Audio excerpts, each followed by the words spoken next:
S&P परिसरातील साचलेल्या पाण्यात करंट लागून 2 मुली जखमी झाल्याप्रकरणी नवी मुंबई महानगरपालिकेचे विद्युत विभागाचे कार्यकारी अभियंता प्रवीण गाडे यांच्यावर दाखल करण्यात आलेला गुन्हा तातडीने मागे घ्यावा अशी मागणी आरपीआय नवी मुंबई जिल्हाध्यक्ष महेश खरे यांनी नवी मुंबई मनपा आयुक्त कैलास शिंदे आणि पोलीस आयुक्त मिलिंद भारंबे यांना निवेदन देऊन केली आहे। या प्रकरणात कोणतीही सखोल चौकशी न करता कारवाई करण्यात आल्याचा आरोप करत त्यांनी पक्षाची भूमिका स्पष्ट केली आहे। तसंच महापालिका आयुक्त आणि सत्ताधारी यांचे साटेलोटे असल्याचा आरोप त्यांनी यावेळी केलाय। यावेळी महापालिका आयुक्त आणि पोलीस आयुक्त यांनी सकारात्मक प्रतिसाद दिला असून त्याची अंमलबजावणी न झाल्यास उग्र आंदोलन छेडू असा इशारा खरे यांनी दिलाय।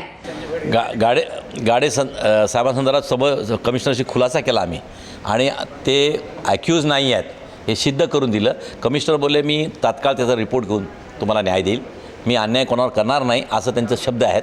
आणि जी गोष्ट घटना घडलेली आहे त्याबद्दल आम्ही वारंवार ते विचारत होतो की बाबा साहेब तुम्ही गाडीला करण्यापेक्षा शहर अभियंत्याला करा, तुम्ही त्या जेईला करा, कॉन्ट्रॅक्टरला करा, तुम्ही गाडीलाच का केलं? तर साहेब बोलले की जो सामने होता त्याच्यावरती केलं, पण ह्या सगळ्यांना मी ॲक्शन घेईल, जो गुन्हेगाराला सोडणार नाही।